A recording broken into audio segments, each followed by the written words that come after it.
तेरा नाम सच्चा, एक तू सच्चा। तेरा नाम सच्चा, एक तू सच्चा। तेरा नाम सच्चा, एक तू सच्चा। तेरा नाम सच्चा, कोई नहीं तेरे जैसा तेरे सिवा, एक तू सच्चा। तेरा नाम सच्चा, सब जगह तेरी रोशनी का दरिया, एक तू सच्चा। तेरा नाम सच्चा, सब बीमार तू बीमारों की दवा, एक तू सच्चा। तेरा नाम सच्चा, बेहतर है बहस से जिक्र तेरा, एक तू सच्चा। तेरा नाम सच्चा, ये मेरा जिस्म है महल तेरा, जहाँ रात दिन चमके नूर तेरा। इस नूर का तवाफ करे सातों आसमां, हर फरिश्ता नूर में करे सजदा, एक तो सच्चा। तेरा नाम सच्चा, एक तो सच्चा। तेरा नाम सच्चा, एक तू सच्चा। तेरा नाम सच्चा, उस परमेश्वर का नाम नाद गुंजार के रूप में संपूर्ण ब्रह्मांड में गुंजारता रहता है। समुद्र की लहरों में उसी परमात्मा का उद्घोष होता रहता है। तारों सितारों की टिम टिम में उसी की आवाज सुनाई देती है। चलती हुई हवाओं में उसी परम ब्रह्म की ध्वनि गुंजारित होती है। हर मनुष्य, हर प्राणी, प्राणधारी की सांसों में उसी आदिदेव परमात्मा का गुंजार, उसकी ध्वनि ध्वनित हो रही है। वैदिक छंद संख्या 15। ओम अग्निर्होता कविक्रतुः सत्यश चित्र श्रव स्तमः। हे परमेश्वर, तू सबको रचने वाला, सबको देने वाला और महिमावंत है, ऐसा प्राचीन ऋषियों के द्वारा सुना जाता है।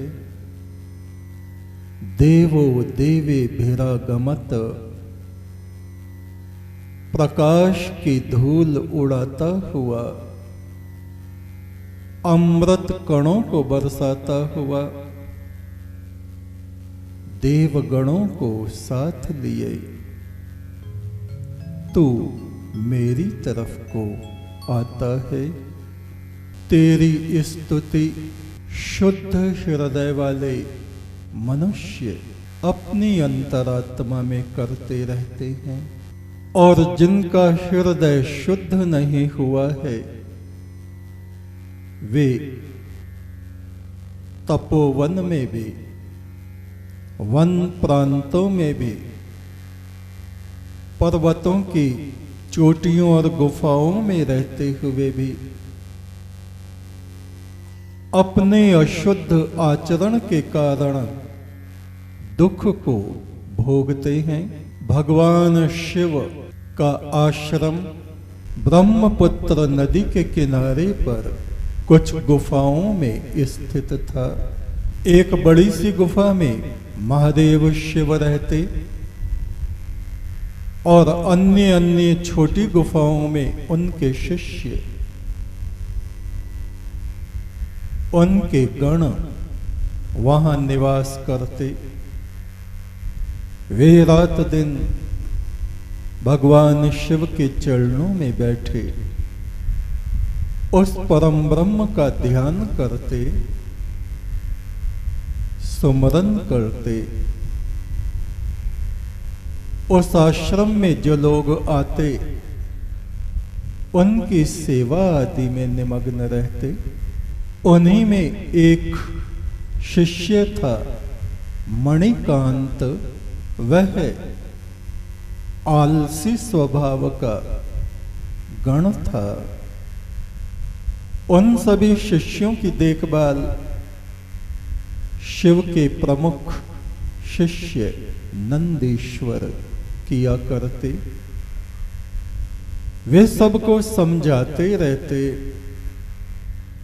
उनके हृदय और विचारों को उच्च बनाने की कोशिश में लगे रहते और किसी के भी स्वभाव कटु वचन की शिकायत कभी भी महादेव शिव से नहीं करते।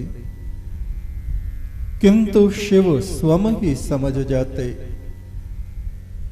कौन से शिष्य के हृदय में कैसा चिंतन चल रहा है,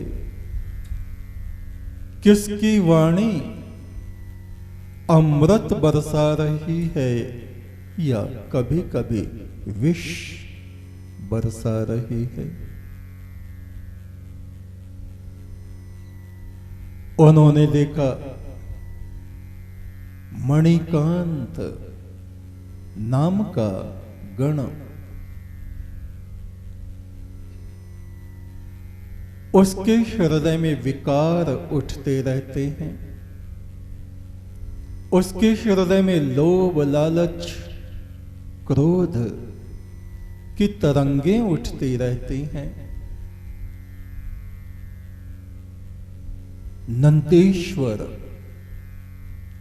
उस मणिकांत को अलग ले जाके बहुत सी बातें समझाते। मणिकांत देखो, हम लोगों का बड़ा भाग्य है जो शिव जैसे गुरु हमको प्राप्त हुए हैं। इनके चरणों में रह के हमें इनकी सेवा का अवसर प्राप्त हुआ है। इनके दिव्य वचन हमें प्रतिदिन प्रातः और शाम को सुनने के लिए मिलते हैं। हमें अपना आचरण, अपना व्यवहार ऐसा रखना चाहिए जो किसी को कष्ट ना हो। वो ये बातें उस मणिकांत को समझा ही रहे थे कि अचानक से वहां शिव आ गए। बोले, नंदी, क्या वार्तालाप हो रहा है? कहा, प्रभु कुछ नहीं, साधना के विषय में मैं इसको कह रहा था कि साधना में हमें प्रमाद और आलस नहीं करना चाहिए। किसी को कटु वचन नहीं कहना चाहिए। भोजन की वस्तुओं को देख के उनमें हमें रागत्व और लोभ आदि नहीं करना चाहिए। हम लोग शिव जैसे महान गुरु के सेवक हैं। शिव ने कहा, नंदी, ये जो मणिकांत है ये अपने पिछले जन्मों में भी जिद्दी, हठी और लालच के वशीभूत होके रहने वाला प्राणी था। कई बार इसने अज्ञान के कारण, लोभ के कारण और ज्ञान वचनों को न मानने के कारण अपने प्राण गंवाए। सुनो, मुझे इसके पिछले जन्म मालूम है। एक जन्म में ये कौवा था, इधर उधर काएं काएं करता फिरता हिमवंत प्रांत के क्षेत्र में,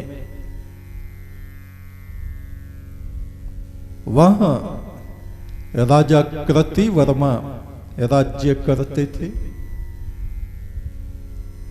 उनके महलों की तरफ से जब ये उड़ता और रसोई में बनने वाली वस्तुओं की गंध सुगंध जब इसको आती, तो इसका हृदय खाने की वस्तुओं के लिए लपक पड़ता, अपने को रोक नहीं पाता और कभी कभी ये रसोई में प्रवेश कर जाता और वहां जो अच्छे पदार्थ होते उनको चोरी से खा लेता। जब कोई रसोई में नहीं होता, ये अवसर देखता रहता। एक दिन रसोई में रहने वाले सेवक ने राजा के लिए बहुत उत्तम पदार्थ बनाए और वो थोड़ा सा बाहर को गया और ये कौवा चोरी से वहां घुस गया और सारे पदार्थों को इसने जूठा कर दिया, कुछ बखेर भी दिए।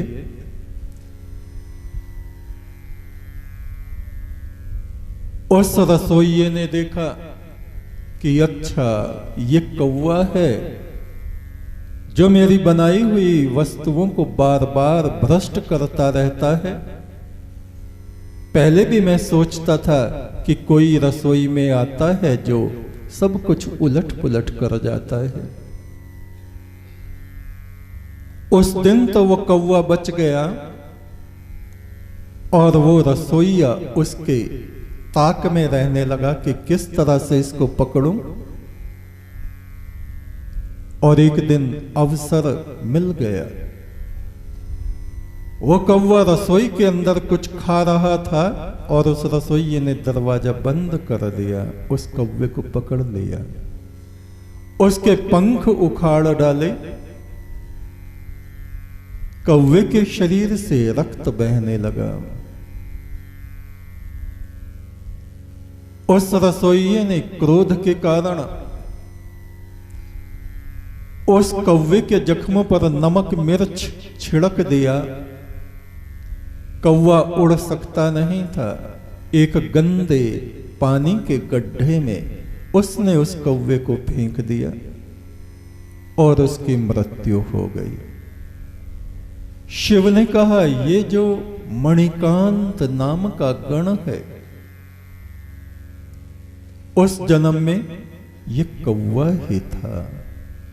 और इस प्रकार अपनी जीभ को बस में न करने के कारण रसोई के द्वारा इसकी हत्या हुई। अगले किसी जन्म में ये मनुष्य बना, तब इसका स्वभाव क्रोध से भरा रहता और यह कुछ साधुओं की संगति में जाने लगा। घर में इसकी पत्नी की मृत्यु हुई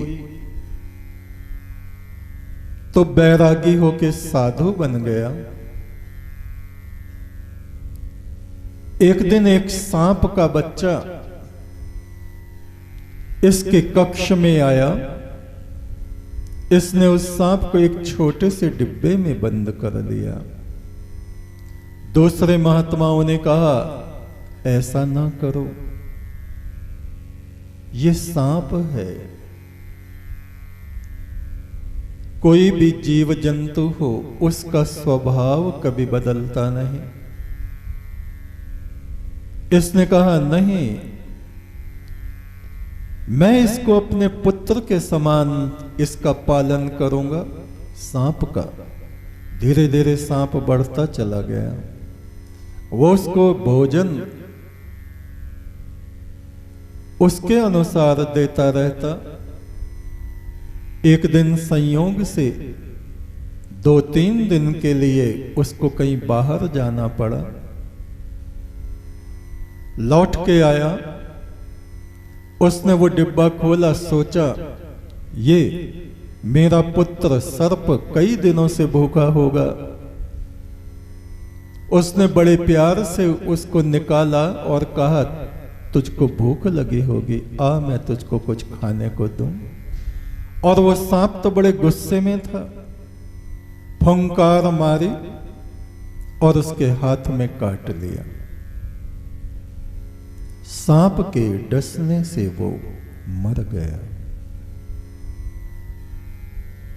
शिव ने कहा, उस जन्म में इसकी मृत्यु दूसरों के ज्ञान उपदेश को न मानने के कारण हुई। तीसरे जन्म में फिर इसका जन्म एक ब्राह्मण कुल में हुआ। वहां उसका नाम वरुण मणि पड़ा और इसने पिछले जन्म के इसके संस्कार थे। साधुओं में ये रहा था, कुछ ज्ञान की बातें भी सुनता था, साधना भी करता था। तो पुनः ऐसे सिद्धों के एक मठ में ये चला गया, जहां एक सिद्ध जल देवता की साधना करने वाला था। विशेष नक्षत्र आने पर वो जल के भीतर से, नदी के भीतर से, समुद्र के भीतर से मंत्रों की शक्ति से सच्चे मोती, हीरे, रतन, माणिक, सोना, चांदी, ये सब ढेर के ढेर निकाल लेता था।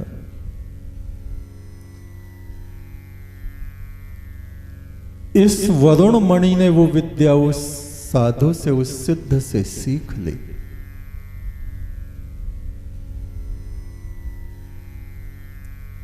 दूसरे साधुओं ने कहा, महात्माओं को अपनी शक्ति, अपनी बुद्धि, अपनी साधना, इन भौतिक प्रपंच को पाने के लिए अपनी शक्ति को नष्ट नहीं करना चाहिए, पर ये माना नहीं। ये चाहता था मैं भी लोगों को ऐसे चमत्कार दिखाया करूं कि मैं नदी के भीतर से कहीं से भी मंत्र शक्ति के द्वारा हीरे, रतन, माणिक, नीलम, पुखराज निकाल सकता हूं। और उसने वो विद्या सीख ली। कहीं जा रहा था, रास्ते में चोर मिल गए। उन चोरों को पता चल गया था कि ये साधु ऐसी विद्या जानता है कि मंत्रों के द्वारा नदी से, समुद्र से हीरे, रतन, मोती निकाल सकता है। चोरों को क्या चाहिए? धन संपदा।